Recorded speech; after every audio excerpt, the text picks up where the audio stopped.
Well, good evening, everyone. My name's Gillian Tett. I'm with the Financial Times newspaper, and I'm absolutely delighted to be here tonight to have a discussion about the way that film is increasingly becoming an incredibly important area of social change, social activism, an incredibly important tool of changing the world. And in some ways, it kind of pains me to say that because I work with words. Pretty much all my life I've been working with words. And I became a journalist partly because I really wanted to try and use my words to change the world. Originally I was involved in war reporting and human rights reporting, and I really believed that writing was one of the most powerful ways you could actually have an impact on the world. Well, I have to admit that these days I'm beginning to think that we've been overshadowed. Because documentaries have gone from being this thing that used to be a bit fuddy-duddy and looked like it might be going the way of vinyl records, to suddenly being this unbelievably cool engine of activism, of change, of illumination, of debate, of real political drive. So what we're going to be talking about today is ways that two particular recent films have tried to spark a national debate and really change the way that the issues are framed in the wider consciousness and in the media like me, who use words primarily to tell our stories. The panel doesn't need a lot of introduction. On the one hand, we have will.i.am, who is going to be telling us about how the documentary Parkland Rising has really helped to put the issue of gun control on the agenda in America. Next to him, a very different topic, is Brittany Kaiser, who was previously at Cambridge Analytica, a company I've actually known for a number of years because before I became a journalist I was actually trained as a cultural anthropologist and have recently been very interested in what the field called digital anthropology, using data science and computational science and social science together, and Brittany sort of came a bit from that world. So she's going to be talking about Cambridge Analytica and in particular about how, having worked there, she turned whistleblower and wrote a book which was published last year about some of the reasons that had gone so badly wrong. And that leads me into Tristan Harris, who was someone who's also been in the tech sector for years at Google, as someone who was designing many of the apps that we use today that's got us so addicted, and then, a few years ago, had a road to Damascus conversion, is that fair? And has gone onto the other side and been campaigning to try and make us all understand how and why so much of what happens on social media is addictive and potentially dangerous. And Brittany and Tristan are going to be talking particularly about a second documentary, which is The Great Hack, which tells a story of Cambridge Analytica and how it spun out of control. So, two very different issues, but two connecting themes of using documentary to try and get the story across. Perhaps we'll start with you, Will.i.am, and then turn to The Great Hack and say, why did you go into the medium documentary to raise the issue of gun violence? This is a sharing economy, we're going to share the microphone. It means I can't interrupt you. I'm so happy that I have a career because of a song called Where's the Love? And not, I mean, all the other songs we have are cool, like Boom Boom Pow and stuff, and My Humps, but Where's the Love was what gave us our career. But if we wrote Where's the Love today, it would have been a documentary. Because at the same time we think people don't have the attention span for music and music videos, I just think that music, the medium, hasn't evolved to where you could really give all the information that you want to get across. So I think with, Netflix, it's all on your phone. Netflix, Spotify. Spotify swears that, skip through rates and short attention span is what popular culture is all about. But then Netflix says, no. These folks, they want juicy 8-hour, 10-hour, bingeable content.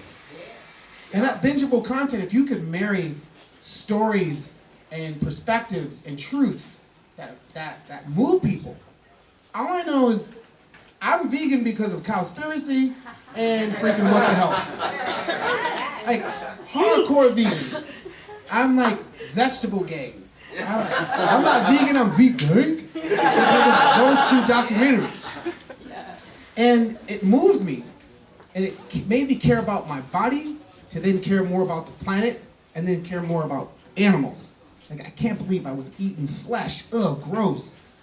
Right? So, when I saw the kids from Parkland, and they told me that they wanted to do this documentary, I had to make myself available to fund it, to help them out, aim them in the right direction, connect them with people that I know. Because these kids, as brave as they are, they're going up against the biggest bully in the world. Right? The biggest, strongest lobbying arm imaginable. And somebody needs to support these kids. Because we all went to school. And we all, benefited from an era where we didn't have to worry about going to school and getting shot. But I was in a school shooting at Fairfax High School, but it was a little gun. It wasn't like an AK-47 and like military weapons, right? And it's things that they're fighting for, just like they're things that are not insane, like background checks. Like what? Why is America, the greatest country in the world, still hurtling over proper background checks to carry military weapons? One, why do we even allow military weapons to be in the hands of civilians?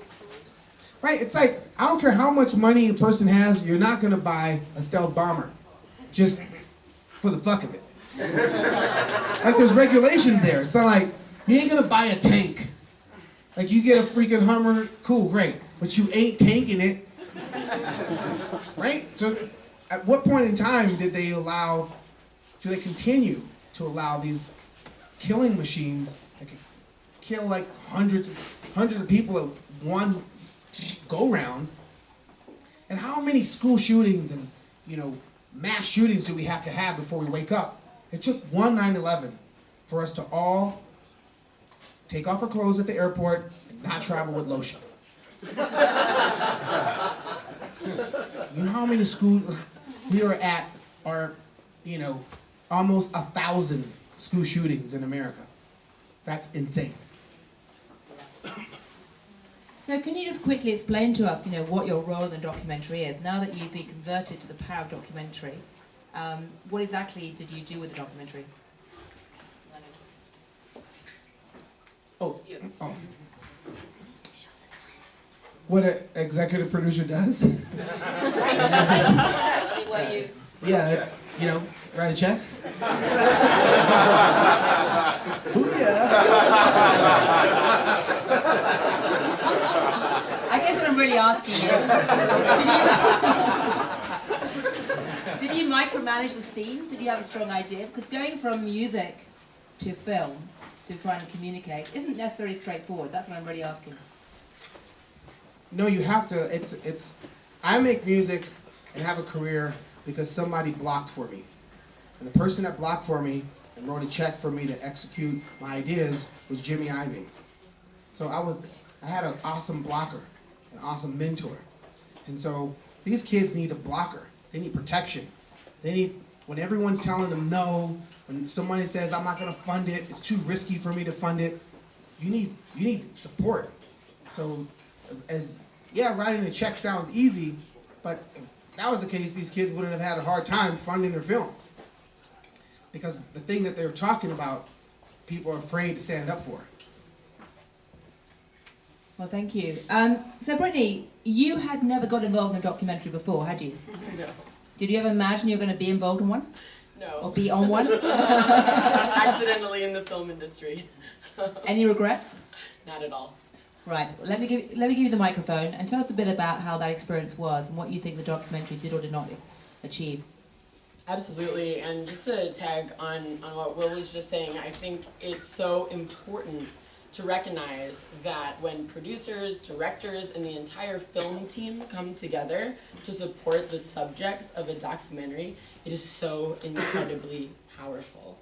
I met the directors of The Great Hack the day that I became a whistleblower publicly. They called me a few hours after all of my whistleblowing articles came out in The Guardian and said, we've been trying to make a data film for years, and we haven't been able to tell the story. And now we see your story and we think it can really help explain to people how big this problem is and how important it is. And I got to travel around for 9 months doing all of my meetings feeling like I was safe because I was surrounded by some of the smartest, most incredible artists who were there to support me.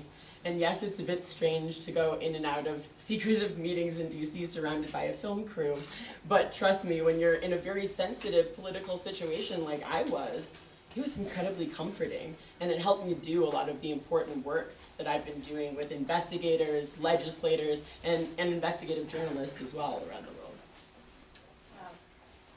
Tristan, what about you? Because you haven't appeared in a documentary yet, have you? Or have you? Okay, that's always the first time. All of you are filmmakers in the audience. Tristan's got a fascinating backstory. Tell us a bit about what you think in terms of how the debate about, say, social media and big tech is changing in relation, and what films like The Great Hack have or have not achieved in terms of pushing forward the debate publicly. Yeah, I'm just here to support Brittany and The Great Hack. So my background, I was a design ethicist at Google, where I was studying ethical persuasion. How do you ethically influence 2 billion people's thoughts? And speaking as someone... Okay, that's a bit of a cliffhanger, guys. Yeah. I studied persuasion my whole life. And how many people here have seen The Great Hack? Awesome. So, and how many people here before seeing The Great Hack thought, that's just like a conspiracy theory. People aren't really persuadable. Anybody feel like that felt that way before? You? Okay, you already thought that people were persuadable. A lot of people think they can't be persuaded. I studied at a lab at Stanford called the Persuasive Technology Lab, and I've been trying for years to get people to see that the mind is a much more influenceable instrument than we tend to achieve. And so, having seen what Brittany did with The Great Hack, and I think the details about some of the mechanisms there, which I hope we'll talk about, I'm really interested in the documentary form as a way of getting people to care about and see that this is actually influencing every major election, every culture, the generation of a whole set of teenagers, and it's totally unchecked and unregulated. And so I think we'll talk more about some of the ways specifically that relates to your work. Absolutely. So I just want to also make the point that both Parkland Rising and The Great Hack are talking about some of the most important political issues of our time that are really, it's really about legislation and regulation or lack thereof.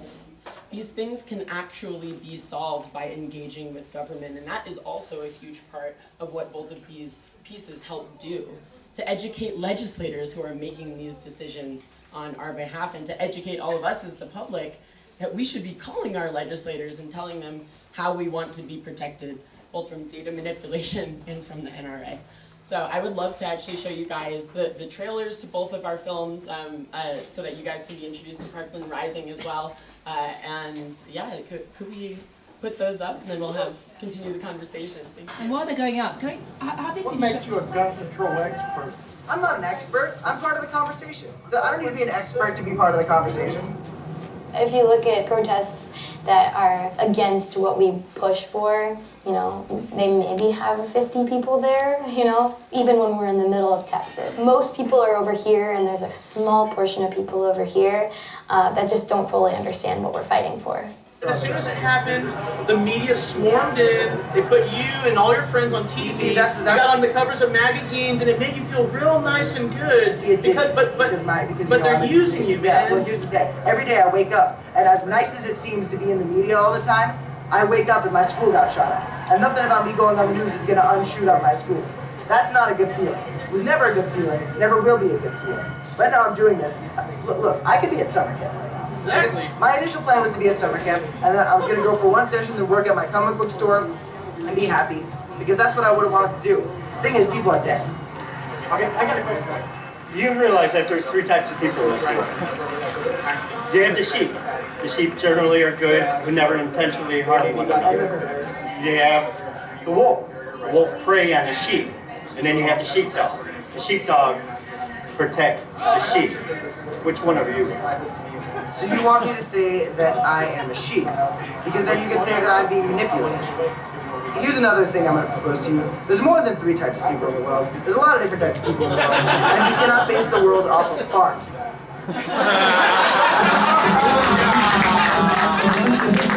Who has seen an advertisement that has convinced you that your microphone is listening to your conversations?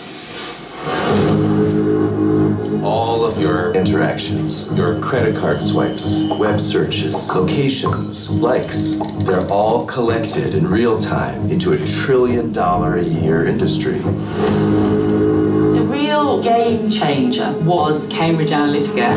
They'd worked for the Trump campaign and for the Brexit campaign. They started using information warfare. Cambridge Analytica claimed to have 5,000 data points on every American voter. I started tracking down all these Cambridge Analytica ex-employees. Someone else that you should be calling to committee is Brittany Kaiser. Brittany Kaiser, once a key player inside Cambridge Analytica, casting herself as a whistleblower. The reason why Google, Facebook are the most powerful companies in the world is because last year data surpassed oil in value. Data is the most valuable asset on Earth. We targeted those whose minds we thought we could change until they saw the world the way we wanted them to. I do know that their targeting tool was considered a weapon. There is a possibility that the American public have been experimented on. This is becoming a criminal matter. When people see the extent of the surveillance, I think they're going to be shocked. And I still fear for your life. Yeah. With the powerful people that are involved. But I can't keep quiet just because it'll make powerful people mad. Data rights should be considered just fundamental rights. This is about the integrity of our democracy. These platforms which were created to connect us have now been weaponized. It's impossible to know what is what, because nothing is what it seems.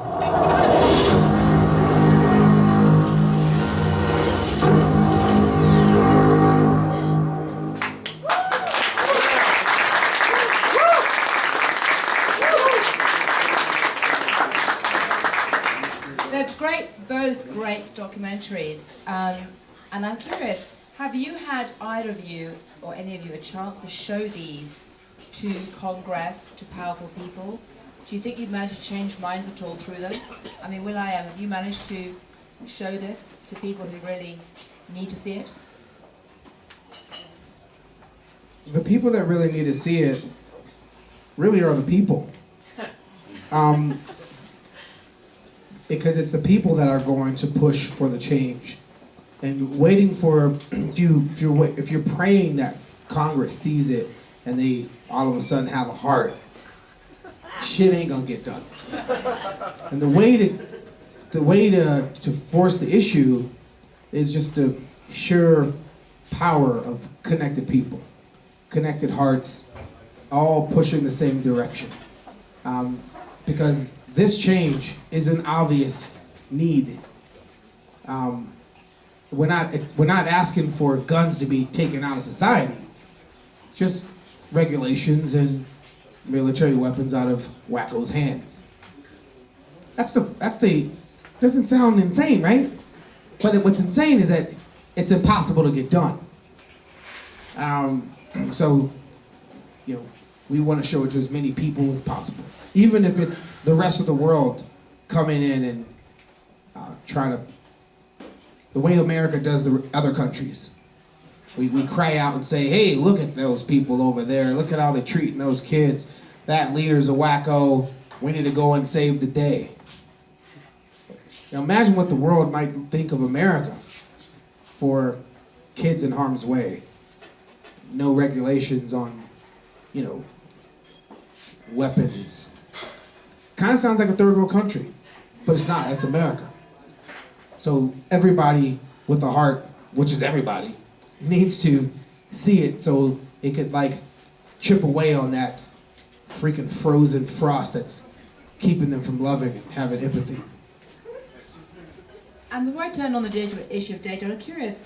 I mean, you've made a fairly classic full-length documentary, but you are trying to reach out to a bunch of kids who are growing up on TikTok, who like short things. No, they don't like short things. They love Netflix. That's farce. Okay, They I'm wrong. love the hell out of some freaking Game of Thrones. They love freaking Watchmen. They love all these freaking long form bingeable stuff. It's just that TikTok is the way they have quick bites. But they're the ones who consume Netflix, HBO, Disney Plus, and signing up for all the freaking and sharing all the passwords. Pretty brilliant. Like, hey, you sign up for it, and we could share the passwords, which is great.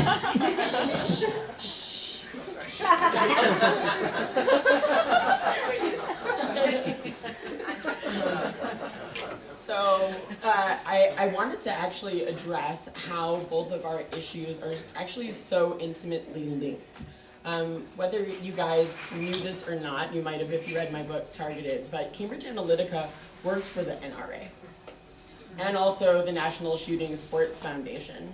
I've never talked about this publicly, but that allowed Cambridge Analytica to build a database of everybody in the United States that owns weapons and what they own and how much they love the Second Amendment. And then they use that to register only Second Amendment supporters to vote, and also targeted neurotic people and other different psychographic groups in order to get them to care about this as their most important issue. So right now, if you go to my Twitter profile at Hindsight Files, I'm releasing more files about what Cambridge Analytica did with the NRA and the NSSF, because it's pretty damn frightening, actually. If you guys look in what has been happening in Virginia this week, how does the NRA get so many people to show up to a violent rally? They micro-target them because it's so easy to purchase our data. You can license and buy data about American citizens no matter who you are around the world, whether you are American or even have a company or not. We do not have the data rights and the regulation that is so badly needed, and we have had such an incredible support from the British Parliament, from US Congress. We've had a lot of legislators that have taken this on and made sure to show it to every single person that's running for president. Thank you, John Kerry, for that.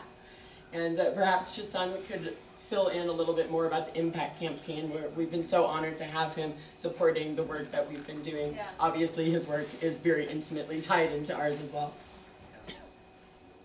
Just to double down on the dangers of micro-targeting. So the fact that you can micro-target someone who likes something, who's neurotic, is so dangerous, right? It's like the ability to, you know those military weapons where you can point a sonic weapon at one person and only they will hear a message, and if you go an inch to their right, the person won't hear anything?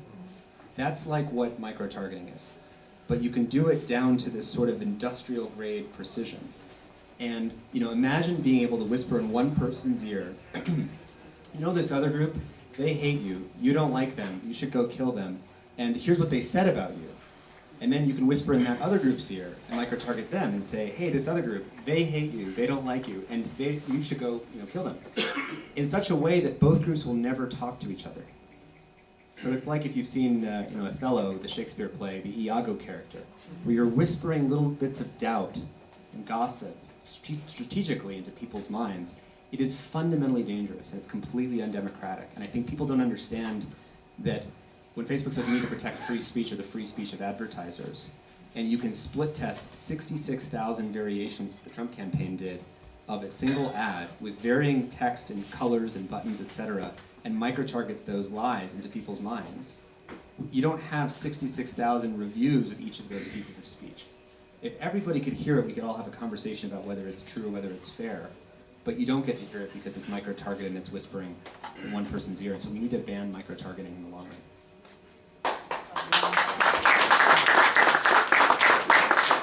So when you're on the mountain here, you hear some pretty cool knowledge bombs, quotables, takeaways.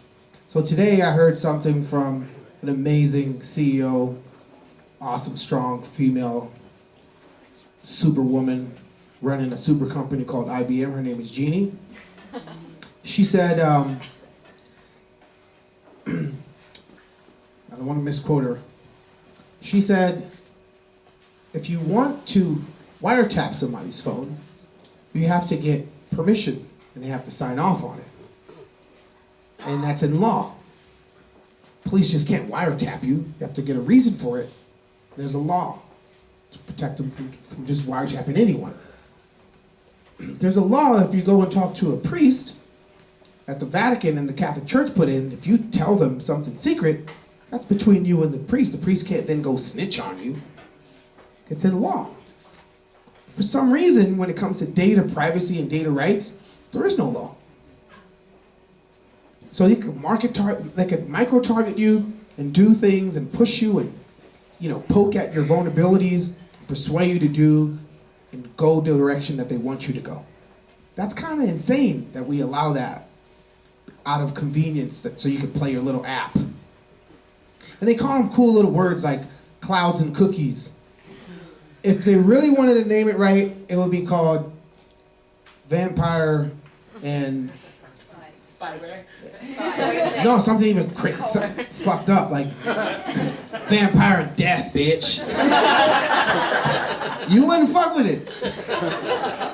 So we need to wake up fast, because this world that we live in could go a crazier direction. When we look at we could be saying, these are the good old days right now. On that inspiring note, would you see if anyone wants to ask any questions? Oh yeah. Cheer us up. Got a question back there. One there and one over there. Okay? And I'm not sure, do we have another microphone? No, I don't need it. I can. Okay, you can just shout. All right. All right. My question is, have regulations like the EU's GDPR helped at all with this, or are they insufficient in really addressing the real problem? Who wants to tackle GDPR? Very happy to. So I think GDPR is obviously a very good step in the right direction. It hasn't been that easy for both governments and companies to fully become compliant, but people are starting to get there. And now, congratulations everyone, as of January 1st, we have the California Consumer Protection Act. So we actually have some data rights in America. And a lot of really big companies are actually applying Californians' rights to all Americans, really just because it's a little bit cheaper than doing two different things at once. But that's fantastic. I've been working with a lot of people as well on the New York Privacy Act, which we should get through this year. And once we have California and New York, then we can really start to see, hopefully, the national legislation that we need in the United States. But GDPR definitely led the way, and I think a little bit more hand-holding with compliance is going to be necessary for the next few years. But even in California, they've started a fund that will help smaller companies with compliance. So there's a lot to be hopeful for. I am an eternal optimist, which might not totally come through in my film and my book. But I also want... How does GDPR help with the fundamental problem, which is micro-targeting? GDPR that doesn't touch this at all. Yeah, Tristan, do you want to answer that? The question was, how does GDPR help with micro-targeting or not? I'm not an expert on GDPR, but it doesn't address micro-targeting. So Facebook can still choose to do whatever it wants with micro-targeting. The problem is you can also go on the dark web and you can buy all the data sets that any country ever wanted. Right? You can buy the Cambridge Analytica data sets. You can buy. So we have to protect people's data and data rights. What worries me the most is just the fact that increasingly we're going to be able to predict things about people without any data. The example I gave earlier this morning with Yuval Harari was Cambridge Analytica worked on your big 5 personality traits. It had to know whether you're open, your openness, conscientiousness, extroversion, agreeableness, and neuroticism. So 5 personality traits. And it needed your data to figure that out. Well, there's new research showing with computer science, if you just point AI at someone's click pattern, so watch how do they click around on a computer? How long does it take them to go back and forward? You can actually extract their personality with 80% accuracy, the big 5 personality traits, just by watching how you move. It's like the end of the poker face. Your signature is how you walk around in the world. And so when those things start to happen, we do need to move into a world where we also ban the ability to micro-target in an extractive relationship people's psychology. We can't have that model. One thing to add on what you're saying about the laws, we have laws that also protect the country from, we have physical borders. So while we're protecting the physical border, we left the digital border wide open. If Russia tries to fly a plane into the United States, we have a Pentagon to stop it. If they try to fly an information plane and they're greeted by the Facebook or YouTube advertising system saying, yeah, where do you want to target? So when you realize that the digital world is completely unprotected and it's a lawless environment, that's why it's so important that we actually go back and retrieve some of the laws that we had and bring them back. another knowledge bomb hit me when it comes to like our freedoms as it relates to the internet and these crazy algorithms that aren't regulated. We don't have freedom of speech when you don't have freedom of reach, because the algorithm will swallow what you preach. I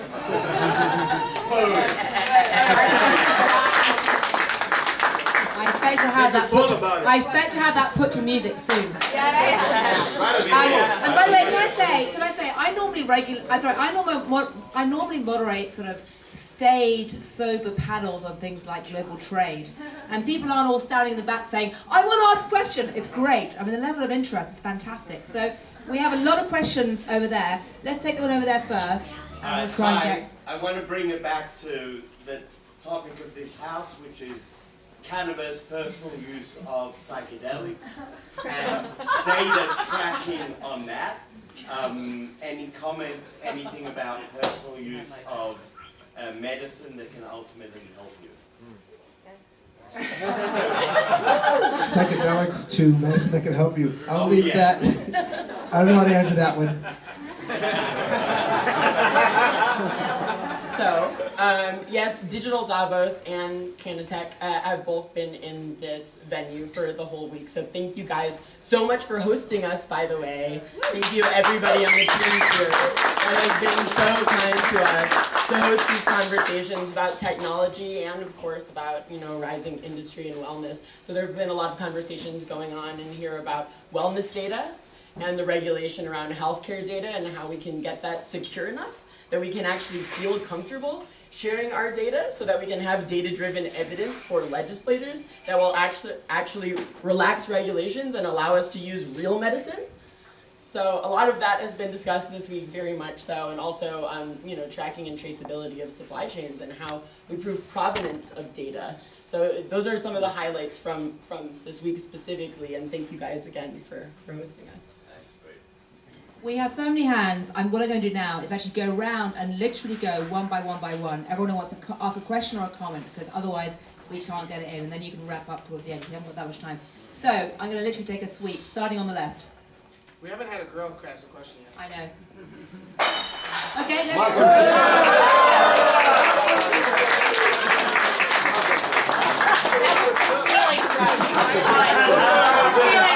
It's fine, go ahead. Okay, in that case, we're going to start on the right with. I have a question about virtual reality. So if we're discussing where we are now, we're already in big trouble. But where we are heading is different ways we are going to communicate, and virtual reality is a much stronger medium.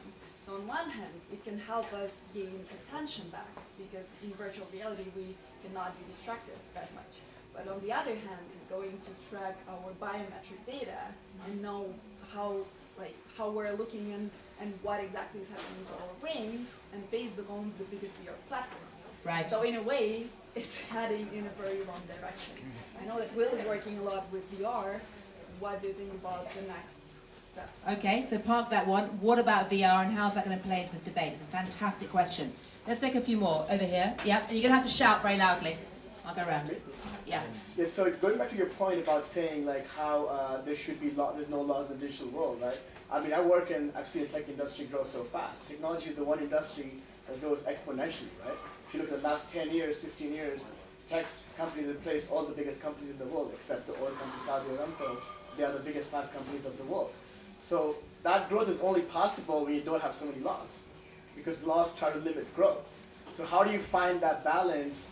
What laws should be there and what data can be tracked or what targeting can you do? Okay. How do you come to that balance? Because if you have too many laws, you can't grow.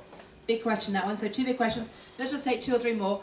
Again, any more women who want to ask questions? Right, okay, I'm going to be totally right. Over to you, and then you, and then you. Yeah. My name's Riley. I'm releasing my first feature documentary film this year. And Congratulations. Thank you. It's called Dreams of Dara. It's about a Syrian family. And one of the things I question a lot is like, how do you make sure that, because documentaries are so popular now, how do you make sure it's not just like a hit film of the year, but has really like lasting impact and reaches into legislation and goes beyond something people talk about in this season? Okay, great question. Do you want to collect a few more, or just stop here? No, I'm already confused. So, VR, I'll start with that first. I'm optimistic, and although Facebook is the big elephant in the room, that's the stubbornness, I think there's an 18-year-old out there that's about to bring to market a fair, more, just platform. And they're going to be self-governed and create a platform where data enables us, empowers us, until government stops massaging, right? The governments are massaging the platforms. They're governing the platforms more than they're governing us. That's why we're in the situation that we're in. So I really believe in the youth and some, entrepreneur that's about to have an alternative, that's a better solution for us. I don't think Facebook, what tomorrow does not look like today. Don't you think they're too big to fail, like the banks in 08?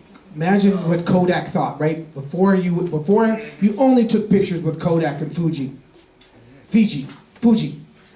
Anyway, it's all watered down. Right? That's it. You never even thought about it. They existed for like ever. These film companies. And no, they ain't around. Imagine you were Nokia in 2003. Imagine you were Motorola, BlackBerry. You didn't think Apple was gonna freaking take your lunch. You're like, oh, they're gonna make phones. Get the F out of here, bro. Hell no. Right now is right now. And you gotta encourage and support these entrepreneurs to dare to compete with the giant. The giant ain't always a giant. There's an Achilles heel in everything that stands up, bro. Ask Goliath. Mazel tov. Do you want to talk about the issue of whether you think the tech sector grew because there were no rules? I mean, if regulation gets introduced, is that going to crush tech innovation and tech growth? Because I would guess a lot of people here, have a stake in that. Before that, really quickly on the VR question, it reminds me of when the debate, Sergey Brin used to say, well, imagine that when you have a brain implant, you have Google in your brain, you have a phone in your brain, and you have Candy Crush in your brain. And we say, what will that look like? But your phone is basically a brain implant now. It's just air gap, it's wirelessly connected to your brain because it buzzes your pocket. Your brain starts thinking other thoughts. You get addicted. You want to check phantom buzzing. So it's the same thing with VR. If we say, on the one hand, you can have sensors that know people's galvanic skin response, whether their eyes dilate when they look at certain things. You can actually know that now. With basically a camera pointed at your face, you can use AI to pick up the micropulses of blood to your skin, which means you can know someone's heart rate. If you know someone's heart rate, you know their heart rate variability. If you know their heart rate variability, you know their stress level. You can also figure out people's micro-expressions, so you can read micro-expressions using cameras and AI better than your own friend can. So if you ask your friend, what am I feeling, a computer could read that better than your friend can. So I just say that I think we should worry about that. On the issue of technology and regulation, right now the current environment is basically going to collapse democracy. So if you want unregulated growth that collapses society and democracy, then that's what we're going to get. And we have to have safe growth or responsible growth. And there's ways of doing that that don't make it so we don't grow at all. It's just that we grow in ways that don't collapse democracy. That's a longer conversation about what kind of regulation. Yeah, I just wanted to add a quick thing on the VR conversation. So we are now also using VR as a platform for change. I'm pleased to announce that the Great Hack team, with collaboration from will.i.am, has created something called the Persuasion Machine. And it's a VR experience that explains to you how important your data is and how you are manipulated with political micro-targeting. So this is an educational tool for people to see and feel exactly what it looks like to be pushed one way or the other by money in politics. And that is the most important lesson that we can teach to everybody, is to inoculate them against all of this money that is coming in, to persuade you to do things that are probably against your best interests. Actually. What platform will that be on? For the VR? Where do you find it? We're launching it at Sundance this week, so soon we'll be announcing how you can get access to it. Awesome. Can I quickly check with the organisers? We are almost at time. I can see another 6. I have 6 hands. We have time. You have time? Okay, right, I'm going to be another woman, and then I'm going to go around the suite, okay? So. This is for Brittany, and I hope I can have a private conversation with you afterwards, but I'm closely related to somebody who was targeted by Cambridge Analytica, and through a random conversation I heard about it, so I'd love to ask you, and when I say the name, you'll know. Absolutely. That's cool. Again, creating suspense. We all want to know what's going to happen next, okay? Right, okay, let's have a question here, and then back, then the back, let's see the back. So my question is this, so we're in the WEF, right? We're all here, super privileged to be here. We're all entrepreneurs and investors. So my question is this, what is our responsibility as entrepreneurs that run tech companies or run other companies, or as investors that invest in these things? What is our responsibility in your view, and I want to get your perspective on this, to actually move this movement forward, to be responsible with the way we invest our money, the way we build companies, and the way we engage in the world to actually affect change and to not live in a dystopian hellscape and instead live in a better society? This is your chance to hold their feet to the fire. I think it was greed got us here. Greed by manipulating convenience and ignorance. And along the while, there was this new commodity that we never educated the people on. And poor people, poor us, because we've separated ourselves from people as investors or supporters of platforms that do things that monarchies never did, religions never did, and governments didn't have the balls to do. In the name of private sector, we've done some inhumane things. We'll look back at this era, be like, damn, that was some fucked up shit that we did. Wow, we really took advantage of people. Wow, we really manipulated people. Because they didn't know the power of data. They didn't know that this data system was just as important as their immune system, their digestive system, and their nervous system. We have a new system that's not ours. Other companies benefit from that data system. And AI is a human right. And nobody's fighting for us to have our own AI and keep our own data. And they're going to talk circles around you to make us believe that we shouldn't own it. Right? So I think data and AI is a human freaking right. Open source. Yeah. And we should select who has access to it. And because we don't, micro-targeting is an issue. Right, I'm going to try and get as many questions as I can. Okay, let's do you and then you. So, yeah. And you'll have to shout loudly, sorry. Can you elaborate a little bit on the economics? So what's the cost of the data right now? Is there more expensive data, and what's the most valuable, actually, data? Absolutely. So don't listen to what Mark Zuckerberg tells you when he says your data is not worth much at all, so why fight for it? Of course, that would be a convenient thing that he would say. I've been working with a lot of economists and also data rights lawyers who have been looking into how can we price different data sets in a way where people can understand how valuable they are as human beings. Every single day, we produce the world's most valuable asset. We are the producers of the world's largest asset class, and somehow we have hardly any rights to that value. That's completely insane. And so it's just the companies that like to tell you that your data isn't worth much that are actually benefiting the most. Like, for example, there are many different research organizations that estimate, for just one example, that if for 2 months you participate in a diabetes study, your data is worth over $28,000 for 2 months of your medical data. Imagine. And we're told our data is worth this, so why should we fight for it? Tristan, have you tried to quantify the value of data? No, not quantifying the value of data. The value of a user to Facebook, do you know what it is recently, Brittany? I think it's $10 a month, $8 a month. Yeah, it goes up to 17 sometimes. I've seen different numbers. Yeah, but it's less, I mean, there's a proposal also by, do any of you know Jaron Lanier and Glenn Wiles' work, that we should get a data dividend back. So when our data is used and profited from, we should get a dividend. I will say, though, that when, let's say, new drugs are developed with your data, and they invent a new cure, and they make billions of dollars, and your data went into that, I totally think this is a great idea. I think what's interesting is when the business model is to use your data to manipulate you and treat you as a resource to suck the attention out, then getting paid for data is like going from being raped to becoming a prostitute.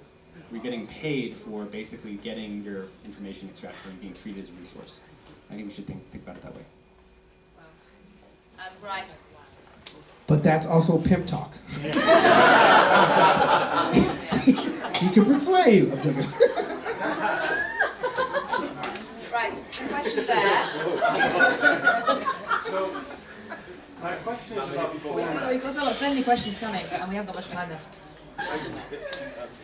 My question is about format, the format of the documentaries themselves. I mean, I saw The Great Hack, I loved it, I loved the content of it. But when you see the two trailers, there's a huge difference.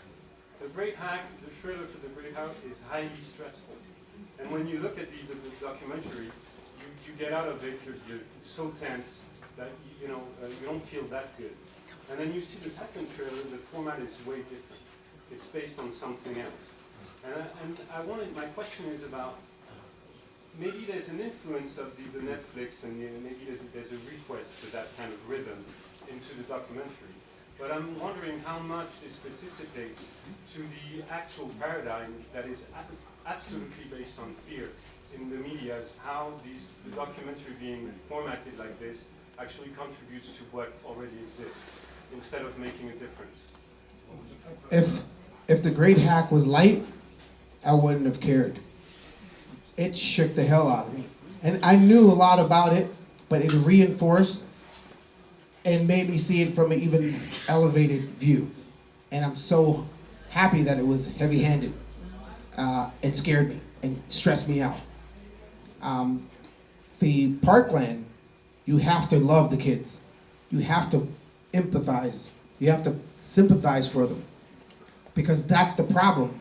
We don't care enough for what these kids are going through. So love is one, fear is the other. Because you have to love enough to see change, because the NRA is fighting with fear. So you have to tackle that fear with love. It's loving the youth, loving your community, loving your neighbor. The Great Hack, you better be afraid. I think it's very well said. Yeah. Okay. Got a question here. You've been waiting patiently for ages, and then over there. Then I think probably ought to wrap.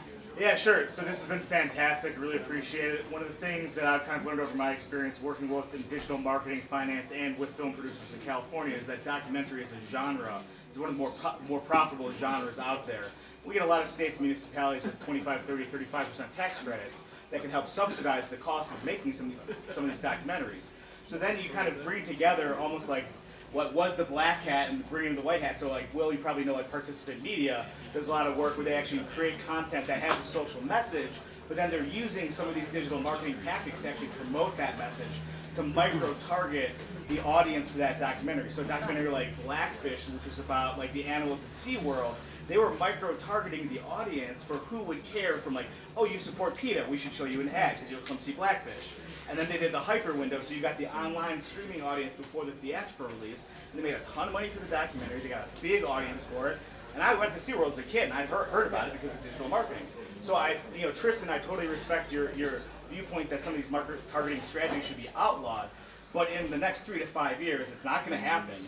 And to the point of we need to educate the people to put the pressure on our elected officials, how do we leverage these strategies in a white hat manner to educate and inform and push these progressive measures forward? So can you do white hat micro-targeting? Tristan? I mean, of course, I actually know someone who's working on essentially using micro-targeting to move public sentiment on climate change. And we probably need that one more than anything, but we need lots of them.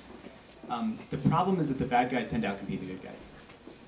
Every time someone says, I got this great new tool, it's going to be so good, we're going to use it for this good, and say it's a new neuroscience tool, it's like nuclear technology or narrative, exponential narrative broadcasting, like Facebook micro-targeting. We imagine the good use cases. I was a design ethicist at Google, so I always think about like the ethics of these technologies. But the problem is that the bad guys flood in, and they usually have a lot more money, and if you don't protect those things from happening, they flood the system. Steve Bannon's little quote was, Our strategy is to flood the zone with shit. When people start speaking up, all I do is flood the zone with shit, and now you don't know what's true anymore. So I'm totally with you when there are white hat uses, but until you can control the black hat uses from just being 10x the white hat uses, I think we have to think really carefully about how do we manage that. I'm right there with you on how do we use the tools for good. We just have to ask how to protect that. Yeah, and I also want to note, because you asked about how can people be effective with legislators and decision makers. So if you guys want to support us, everybody should call their legislator when you have a moment. Do you know that they technically work for you? If you you voted them in, or at least I hope you voted. But I don't know if you have any staff, but I'm sure you tell your staff what you would like them to do every day for your company or organization. So call your legislators because they work for you and tell them that you want privacy, you want data protection laws, and you want them to support the current bills that are there, and also to help companies with compliance, because that's really how we're going to move the needle. We need the laws and regulations to build an ethical and moral framework, because unfortunately most tech executives are not making the ethical decision by themselves. So we need to force them, so please help us do that. Another perspective is, if this was like the late 1800s, early 1900s, and you wanted to travel west because you found gold, there was gold out there, the Wild Wild West was the Wild Wild West. And if you see Wild Wild West movies, people were getting shot like crazy, and there were no laws on, like, they didn't go to jail for shooting somebody. That's why they call it the Wild Wild West. We're in the Wild Wild West right now. There are no laws that protect us from micro-targeting. Yes, micro-targeting the idea of it is a pretty cool idea. You're passionate about something, you're gonna like these kind of things, but it gets out of whack when you bend it and manipulate it to affect you and take you towards a path that you probably wouldn't have gone down. And that should be illegal. But it's not, because there's no one protecting us. And so it's the Wild Wild West. And if you just watch those movies, the civilians got shot in the crossfire because there were no laws on what you shot. Watch those movies and watch these movies. And I think we've now had an hour, and I probably ought to wrap it now. But can we all say a very big thank you for Gary